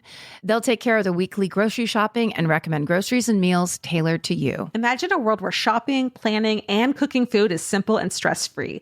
That's a reality with Hungry Root. Once you tell them about your goals and preferences, they fill your cart with personalized recommendations. And those recommendations get smarter as Hungry Root learns more about what you did or didn't like. Most of Hungry Root's recipes can be made in just 15 minutes or less. I complain about dinner and cooking and that kind of stuff constantly. And Hungry Root provides exactly the thing I'm complaining about's solution. Like, they make a zesty chicken avocado sweet potato bowl that is exactly what I want at the end of the day, but would never, ever take the time to make. And with Hungry Root, it's just right there. It's waiting for you. For a limited time, get 40% off your first order, plus get a free item in every box for life. Go to hungryroot.com/MFM and use code MFM. That's hungryroot.com/MFM, code MFM, to get 40% off your first box and a free item of your choice for life. Goodbye. Put the flag over here. Yeah, get the flag ready. Get this out of the way. All right. My murder, you guys, is, again, all the information from the same place, is Sandra Bridewell, the Black Widow of Dallas. Ooh, I love a Black Widow. I know you love a Black Widow. Just love it. This is a weird story. All right, so let's talk about Sandra. Let's see a picture of her. She's Okay. hot. That's her. She's gorgeous. Wow. Beautiful. That was an inappropriate reaction, you guys. She's a gorgeous woman. You want to see them? Yes, please. Okay. Well, but just because, look at her friends, they're all so pretty. Yeah, they're all really rich. They're having the best fucking Halloween ever. Because they're really rich. Oh, because they're rich. Okay, let's talk about her. Yeah. Okay, Sandra is born April 4th, 1944 in a little town of Sedalia, Missouri. Okay. Sedalia, Missouri, thank you. And was adopted as an infant to parents. And according to parents? I guess that's weird, right? Because I cut out their names. And okay. Yep. According to reports, by the age of 3, her adoptive mother, Camille, was killed in an auto accident. And her father, Arthur, who managed and ran a Dr. Pepper bottling plant, remarried, and they relocated to Oak Cliff, Texas. You guys are rich. No, I'm kidding. No, that's not a rich flight. That's later when she's older. Now they're mad. Can I just say that I had a Dr. Pepper today and it was so goddamn delicious? It's at the mini bar and I was like, I always just automatically drink Diet Coke. And I was like, hey, I'm in fucking Texas. I get to have a Dr. Pepper if I want. You guys really know how to live. Okay. Apologies to Oak Cliff because you're not rich, I guess. All right. It's all kinds of problems. Okay. There, he worked as a cemetery plot salesman, which sounds fun. Sandra and her new stepmom, they fought all the time. Apparently, she was real mean to Sandra. That she said her stepmother regularly locked her in the closet, told her nobody wanted her, and then one time was like, we're going to throw you a big birthday party. Ready for your birthday party? It's today. And then she's like, JK, I didn't send out any of the invitations. Nobody likes you. Wow. I know. What's that lady's problem? After graduating from high school, where she really didn't date much, she was just kind of a quiet girl, she began dating lots of dudes. And it was kind of in her mind that she was like, I'm going to be a fucking housewife to a very rich person. That's my goal. Nice. She's like, okay, get it, yours, girl, dude. get it. Whatever. Do it. We all have different goals in life. Yeah, I love it. And every dude became smitten with her because she was beautiful. And then her friends said that she would do a thing called the ladylike poor helpless me routine. After 1 year of college, she drops out, and she apparently is like she lies all the time, telling people that her adoptive parents had been killed, that her parents were aristocrats, all this bullshit. The Aristocats? Yeah. Then she meets a man named David Stiegel. He's a fancy dentist. He'd gone to school. What? Yeah. Lots of pinky rings and stuff? He's fancy as fuck. He's a highfalutin dentist. You know what I mean? Yes. Like, he's like, I'm not gonna fucking give you drill your teeth. I'm gonna, like, do plastic surgery, like fancy shit. Oh, okay. The stuff that isn't covered by insurance that costs a lot of money for high fucking society. You know what I mean? Yes, got it. Yeah. Where you're just like, hey, do you want me to give you a dent in your chin? I can do that for you. Right. I'm a fancy dentist. What was your childhood dentist's name? Oh God, I don't remember the dentist. You don't? No. Do you? Yeah, of course I do. That's why I asked the question. Of course. Everything. That. I just thought it was one of those things. Do you remember your childhood phone number? Oh, yes. 714-559-5589. Yeah. Call it now. You guys, let's call it. Call it. Do you remember your childhood? We're just asking security questions. What's your mother's maiden name? What's that? I didn't hear you. Have you seen the ones that it's like, who's your favorite niece or nephew?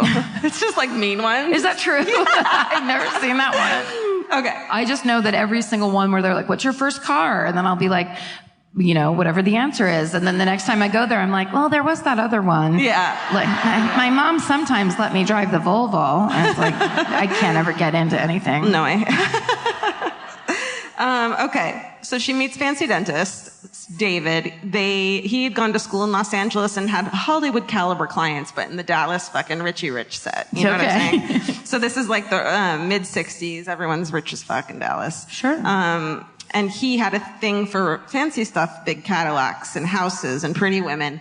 They get married in 1967. They have 3 children, and they're raising their family in an upscale Dallas neighborhood. But despite his salary and his like highfalutin reputation, he couldn't keep up with Sandra's spending. She was like, we're spending it all because I said so. Yeah, you don't really need a reason. No. Right? So she had lavish tastes. She loved buying art and expensive furniture, and by 1974, the family is in severe debt. Oh, no.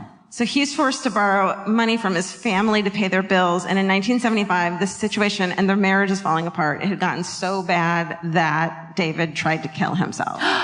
And by Sandra's story is that she found him in a closet with a gun pointed to his head, called his coworker, like his business owner, was like, business owner? No. You know, his business partner. Yeah. Thank you.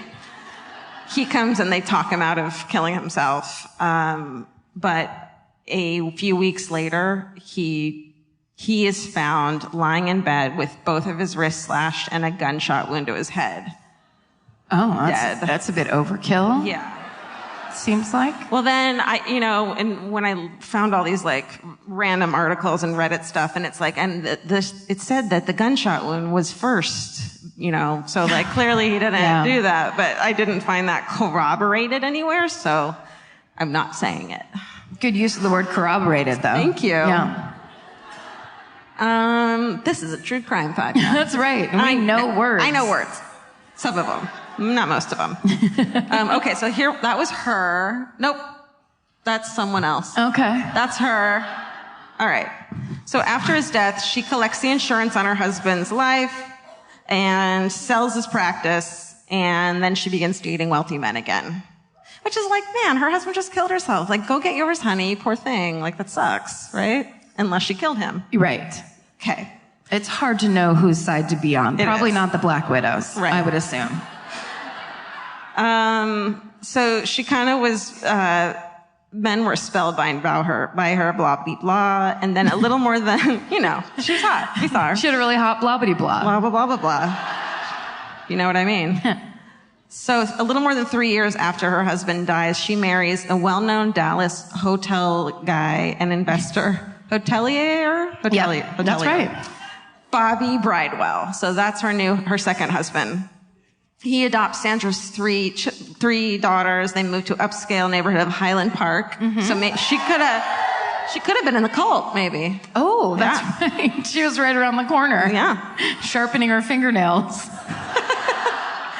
But in 1980, Bobby is diagnosed with cancer.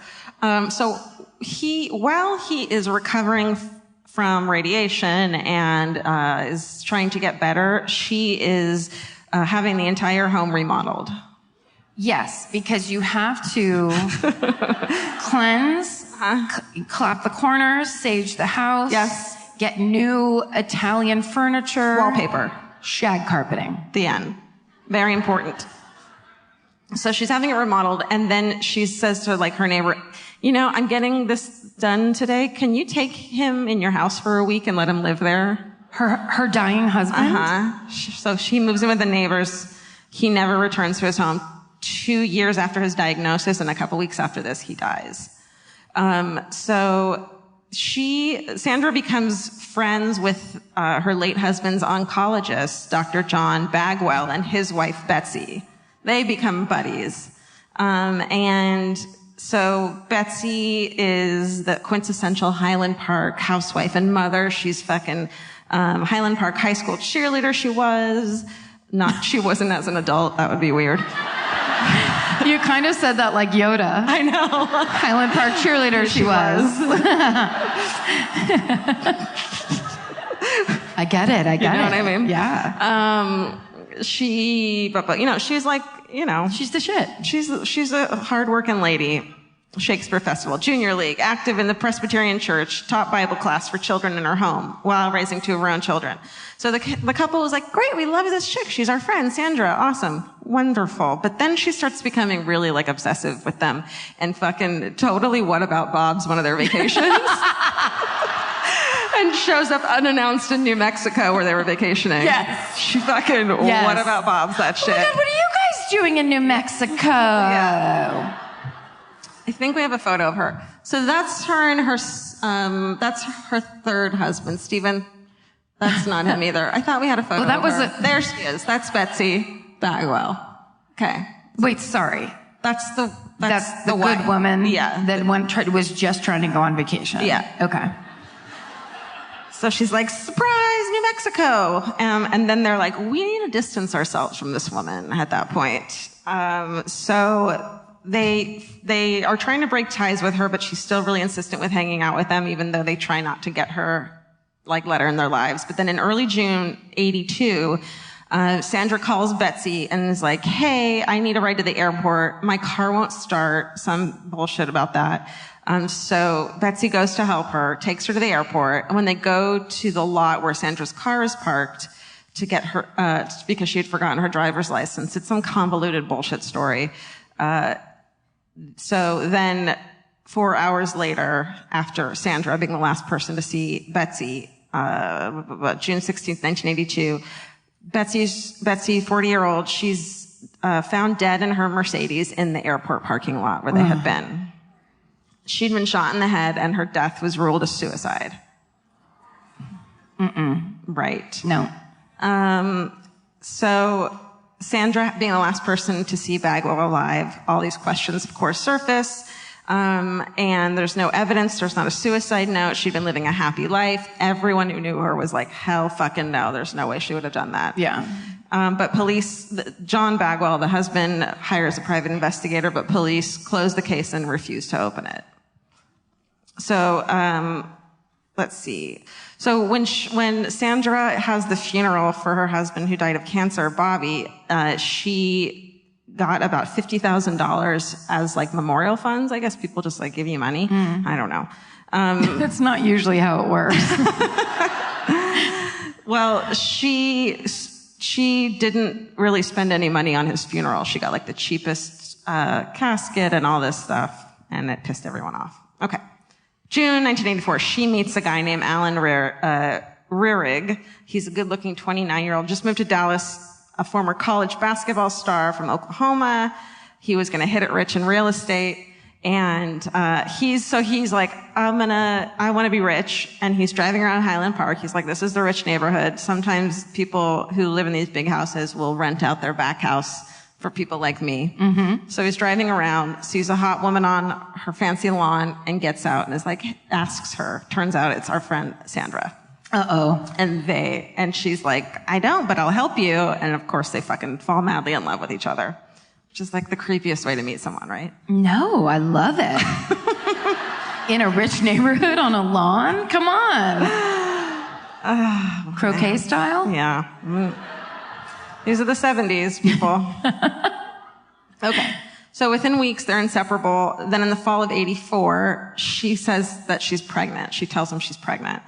But unbeknownst to him, 7 years earlier, she had had a hysterectomy. So she's fucking lying. That's a lie then. Yeah. And she also told him she was 36, but she was really 41. Girl, that's 5 full years. I know, they were really mad at that one. Do not lie about your age in Texas. So he didn't doubt her, though. He had no reason to. So they got married in December 1984, and then she was like, oh shit, I can't like lie about this for a couple of years. So she says she has a miscarriage. And so I'm just still worried about lying. If you lie that you're 5 years younger than you are. Yeah. You look like shit. I mean, dude. Yeah. At a certain point, it all just starts falling apart. Yeah. As I will personally attest. You're just like, I'm 32, everybody. I want to lie up. So people are like, damn, you look good for 41. Exactly right. Because I look really good for 41. You but look I'm 37. amazing. Oh. So it doesn't. I'm so disappointed. Sorry. Okay. Then. Okay. Loses the baby. No, there's no baby. Right. Loses imaginary baby. All right. So he quickly realizes that Sandra loves money. Who amongst us, though, I'm going to go ahead and be fair to her. Stop casting stones. This goes super Bible really fast. So she's like pushing him to make more money. She takes out a big life insurance policy on him. Dang. He tells, yes. They should do something at like when you're in Allstate and someone comes in and they're just like, Yeah. hello, I'm just kind of 45 and I don't know, I feel like looking into a humongous life insurance policy. And then people are like, hold on, 911, what's your emergency? I don't know what the emergency is yet, but it's going to be bad. You can call, there's like a future crimes hotline. Yes. Hey. Hello, Minority Report. Who's this? That's what I was trying to think of, but I was going to say The Matrix. It's not, so I didn't do it. Hello, The Matrix. May I help you? Oh, no. You want to call Minority Report. Okay. Good luck. Phone bits. Why haven't we been doing them all along? It was a great idea, Karen. And also the oldest phone we could be using. This is the iPhone 10. Hello? Well, what do they do now? This? Yeah. Hello? That's stupid. That looks so stupid. It's this. Why didn't you text me? Okay, well, we're not friends anymore. Okay. We're not friends anymore, and now I have 3 huge zits right here. So thanks for nothing. And a brain tumor. All right. I'll see you later, Mom. Oh, wait.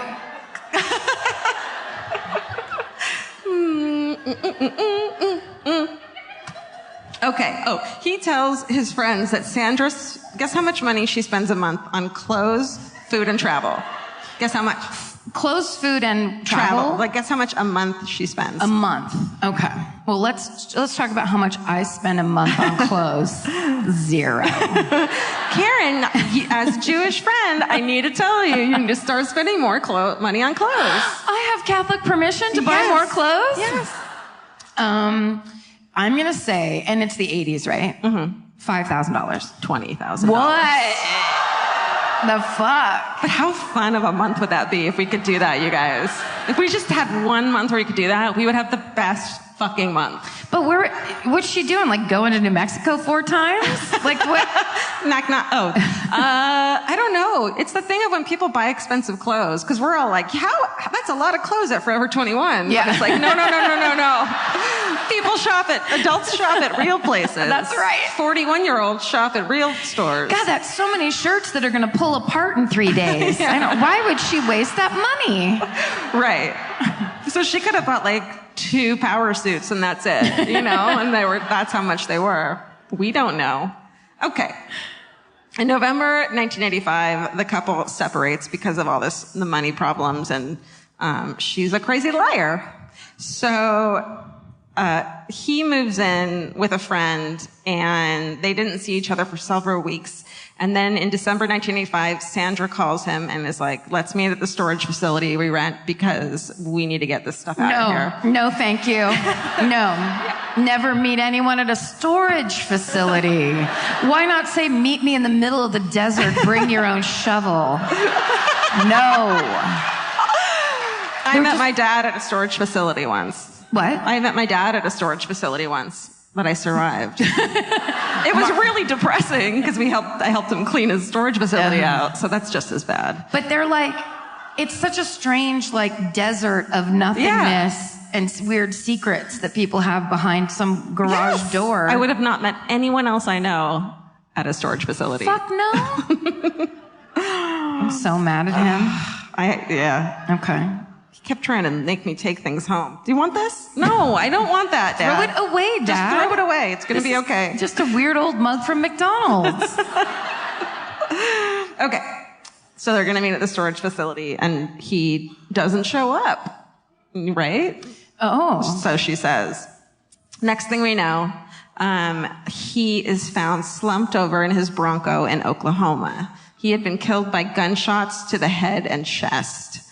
And it was apparent that his body had been driven to Oklahoma in that car. Oh. I don't know how they knew that, but that's the story. I want to say what I think it is, but it's inappropriate. What? Don't tell me. I won't. Tell me. Just his hair was blown back. You made me say it, and now I'm the fucking bad guy.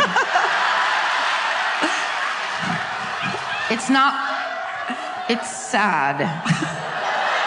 But within sad things, that's when my mind starts going, isn't there something funny about this sad thing that we could say? And that's when you laugh at a woman who just told you her sister's dying. Yes. That's how the world works. Yeah.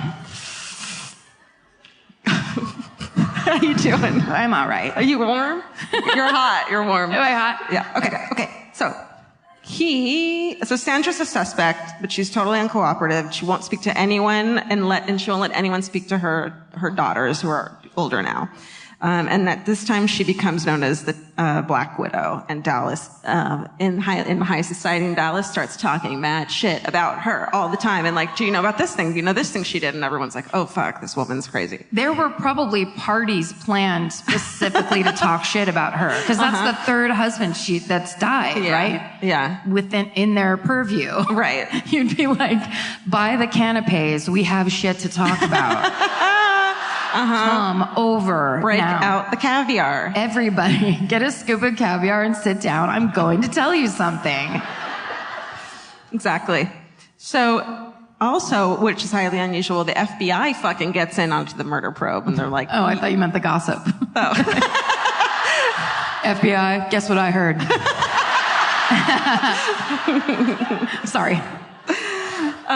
She's, of course, a suspect when they get a phone call from an anonymous woman called the Highland Park Deep Throat, which is like troublesome on so many levels. It's not creative, first of all. It makes everyone think of JFK and Nixon. JFK's dick. Oh, God. Oh. Is someone's dad here tonight? I mean, absolutely. He hates At us. least 4 of them. And then she scrimps again on funeral expenses, least expensive casket, convinces friend to cover the burial bills because she forgot her wallet at the funeral. Which is like, Okay, bitch. No. but like, you're going to a funeral, you're not going to be like, let me grab my wallet. You know what I mean? No, yes, you are. It's, Okay. Your wallet's in your purse. Right. You're not a man. Right. You didn't forget it on the counter. It's all in that one satchel that women have carried since the dawn of time. Okay. So go ahead and throw that on your shoulder every time you leave the house, and that would never happen to you. You're right. You don't It's those imagine friends. walking into a funeral freehand like that. Just like, hey, I'm grieving. Where do I put my hands? It makes no sense. It's that friend who always goes out with that and didn't want to carry her purse. And so Right. you have to pay for her dinner, except you have to pay for her husband's funeral. God. That's like high society scumbag action right there. Okay. And she was late for the services. Of her own husband's funeral? Yeah. She doesn't give a shit. No. She arrived at the very last minute, dressed to the nines in a fucking mink coat. No. Shit. Yeah. She rolled up like Ludacris at that funeral. She's just like, hey. She's like, what's up? Call me. Call me. That's, oh my God. Jesus. And by this time, she had gotten the $220,000 from the life insurance. Less than a year after his death, she gets the fuck out of Dallas for good because I think everyone is just talking so much shit. Just like, sorry, let me light this torch real quick. I'm just gonna. Yeah. Relocates to Marin County. Oh, that's in the North Bay of California. Yeah, right near you. Kind of near me. Okay. But Marin County is the richest county in California, I believe. And my county was Sonoma County, with which we had the most chickens. Proud fact. Impressive. Okay, so then, of course, she's still fucking hot and beautiful, and no one knows. She changes her name. No one knows her past. And so one man loans her $23,000 there. Another man loans her $70,000, like the dude she's hooking up with. Neither of them saw a penny of it back, and even though they had both brought her to court. So she moves around a lot from there, using social security numbers of other people, takes out credit cards and other people's names, including her 3 kids, of course, whose fucking credit she destroyed. Yeah. Which, like, I always hate those stories. That's your least favorite part of the story. Credit is so important. Good credit. In 2006, she resurfaces in North Carolina and begins using the name Camille Bowers. And she tells everyone that she is not a nun, but like a religious person, I guess.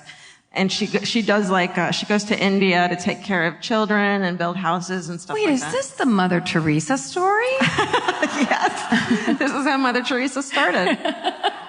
So she's telling all these people that, and so she moves in with a woman named Sue Mosley. She's a 77-year-old woman who lived in $1 million home on the Carolina coast.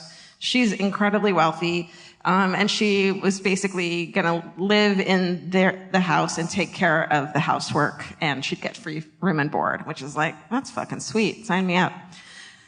So then, of course, she sets to work taking over this woman's finances. She collected tax records, rerouted her Social Security payments to a new account, took money off the mortgage, siphoned off the mortgage money. She'd like intercept the money, and then she'd get the mail every day, and it was like, your house is going to get foreclosed on, and she'd be like, shred. You know what I mean? Yes, that's how I do everything. So she just fucking uses all this woman's money. She's like, I'll go with you to the bank. Sure, let's run an errand. And then like meets the teller so they like know her. And she's like, I'm with her. Whatever. So then her son, Jim Mosley, gets really suspicious. And in early 2007, he comes across a lengthy newspaper report in the Dallas Observer chronicling Sandra's life. Oh, and the reason she left Marin is because in the D magazine, fucking our friend Skips Hollandworth wrote like a tell-all about her, and like people saw it in Marin, and she was like, "You gotta get out of here." Are you serious? Yeah. So finally, working with police, with Jim, there's a police sting, which sounds fun. And on March 2nd, 2007, she's arrested in Charlotte, North Carolina, and she's charged with identity theft, fraud. Fucking fraud is so much worse than fraud, you guys. Theft and fraud. Yeah. Fraud. Theft and fraud. Let's make this easier, quicker. Fraud. Mail theft, and Social Security fraud. Wait, sorry, but can you imagine? You're like, there's like, oh, my elderly mom has a new young roommate who really has an interest in her life and the bank. And then you pick up a magazine that has an entire article about this woman. And how she maybe killed husbands and a woman. Yeah. Yeah. Murders people. That's maybe. Fucking nuts. Okay. So, because of that, new interest in the death of Alan Rarick is renewed. Oklahoma City Police put new resources and manpower into the investigation. On February 2008, Sandra Camille Powers pleaded guilty to one count of identity theft. And at her fucking trial, the mother of Alan is in the fucking audience just being like, yeah, bitch, I'm gonna come after. She wears a pin with her son's face on it just so she said, I wanted her to see his face and know that I'm fucking not giving up on this. Yeah. So, yeah. Fucking moms. Damn. Yeah. So she's in prison, and they are looking into the death, and they're not giving up on it. Nice. That is your Black Widow, Sandra Bridewell. You guys. That was amazing.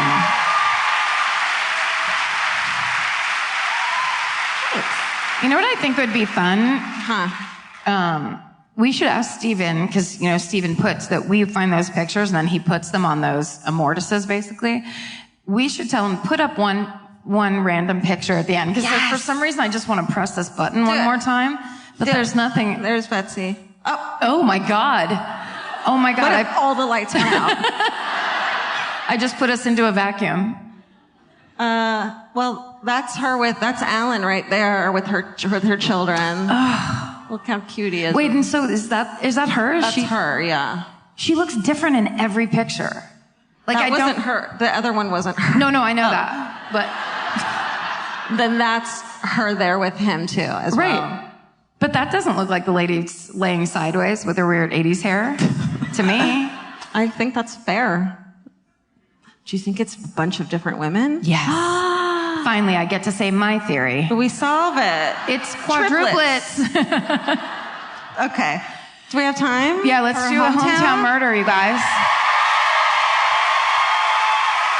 I was like under that thing. I was like in that table, big time. Okay, tell them the rules. Okay, listen, this is the hometown murder part where we want somebody to come up here and tell us your hometown murder. We'd love it if it was local. We'd love it if it was short. You're not allowed to read off paper, and you can't be so drunk that you can't follow your own line of thinking. You have to be able to tell your story concisely. Can we get, oh God. Oh my God, this always scares me. Don't panic, I'm panicking. Everyone looks so nice. How about you in this? Yeah, you in the front. Oh, she made a face like, all right. She didn't that's going to be good. That's a good sign. There's Vince.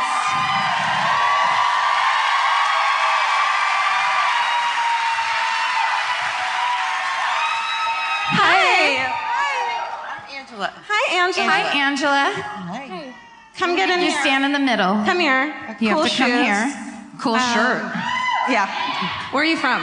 Fort Worth. Fort Worth.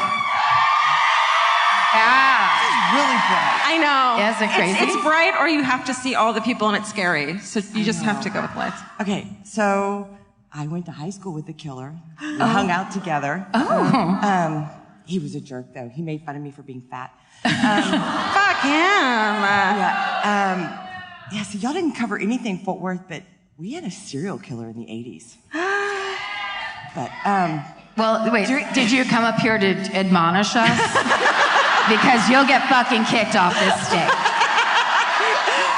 no, mine's really good. Okay, Don't kick me off. please don't. Okay. Okay, so September 1984, there was a girl named Ginger Hayden, and her mother found her murdered in her apartment bedroom. She had been stabbed 57 times. Fuck. Whoa. And I went to high school with Ginger, and she was hanging out with all the same people I hung out with, but for whatever reason, that summer I didn't hang out with them. So I didn't know Ginger well. But it was a cold case. I do remember, I went to her funeral, and that was one of the saddest things ever. Yeah. But so for years, they didn't know who did it. For 26 years, they didn't know, but they thought it was either the boyfriend, the neighbor, or there was actually a rapist who lived in the apartments too. Like, pick one. Jeez. Great complex. My parents moved us there later. They're like, interesting stuff's happening over there. Ginger lived over there. And, but yeah, 26 years later, the DNA showed that this guy, Shane, who we all actually knew he did it, and he kind of freaked out 6 months later after the murder and left. He said, you guys thought I think I did it, and he left, and nobody ever saw him again, which is one of those, okay, instantly you know he's the one. Yeah. But yeah, so now he's serving a life sentence in prison. Yeah. That's great. So he was one of the kids who hung out in the group? Yeah. And was he her boyfriend? Or he's in love with her? Problem. He was in love with her, but she was with somebody else. And they didn't look into him. They never suspected him. Oh, they did. They just couldn't prove it. Yeah, and then good old DNA, our friend DNA. Yeah. Oh my God, that's amazing. So, yeah, it was really weird because when the trial started happening, okay, there was a few of us girls who always kind of kept up with it, and we kept writing to the reporters going, are you going to cover it? Well, when it came about, the judge wouldn't let the reporters in, would not let them have TV cameras. So most of the local news didn't really cover it. But this one reporter wrote about it, and she quoted me saying, we never forgot her. That was not me saying I was her friend, because that would be disrespectful, because I didn't know her that well. But all of a sudden, 48 Hours is calling me, and different reporters are calling me, and I'm like, no, I can't. But this one guy said, but it was so funny. The guy from 48 Hours is like, you went to high school with my uncle. And I was like, dude, you had me at 48 Hours. Oh my God. I did not let myself get interviewed. Okay. Nobody else would either, because they were afraid if he was found not guilty that he'd come after me. Oh, but he's guilty and he's away forever. He's away. in jail. Oh, He's in good. prison. Oh my God. Oh my God, that was amazing. Great job. Here. Should we give her this? Yes. Here. You get the red flag. What was your name again? I'm Angela, and by the way, my niece is with me, so we have the VIP. You get to meet her. Oh, great. Her husband's family knew the eyeball killer. Oh, honey. Where'd she go? She's over I there. see her. She's laying on the floor. Let's hear it for Angela, everybody. That was amazing. Amazing Great job. job.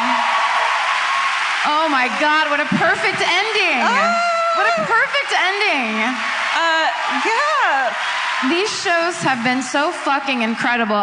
We knew it was going to be good because you guys, from the beginning of this podcast, have had this area and Houston, both places have had the highest number of listeners for our podcast across the board. Yeah. You guys have been so supportive of us, and we appreciate it so much. Everyone we've met this weekend has been so kind, and every show has been so much fun and supportive. And fucking loud. You guys are so awesome. It really, it sounds super cheesy, but we really mean it. The fact that this is what we get to do for a fucking living now is the funnest and most exciting thing, and it's because of your support. Thank you so much for being here. Thank you so much for listening. And of course, as always, stay sexy. And don't get murdered! Bye, you guys. Thank you. We run this mother.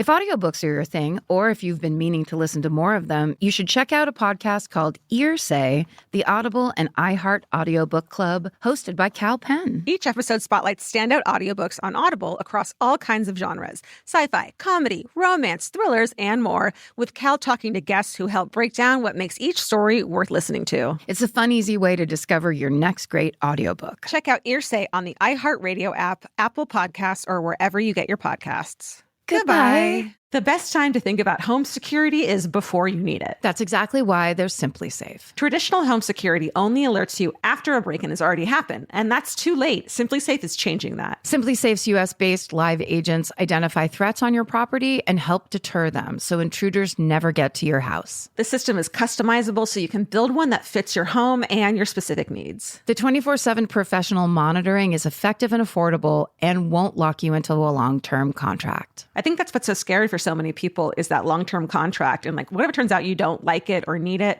but they don't have that because they know you'll like it and you'll know that you need it and feel so much safer when you have it. Like at this point in my life, I would never go without a security system on my house. I just feel safer with actually having Simply Safe around. There's a whole staff at Simply Safe that's waiting to talk to you and help you out. Right now, you can get 50% off your new system by visiting simplysafe.com/MFM. That's half off at simplysafe.com/MFM. There's no safe like Simply Safe. Goodbye. Cheap Caribbean's Jet Set July sale is here. Right now, save $200 on vacation packages of 4 nights or more with promo code 200BEACH. Whether you're dreaming of Cancun, Jamaica, or the Dominican Republic, your next vacay just got more affordable. Don't let summer pass you by without the beach. Use promo code 200BEACH and get more sand for your dollar. Head to cheapcaribbean.com today to book your beach vacay. Goodbye.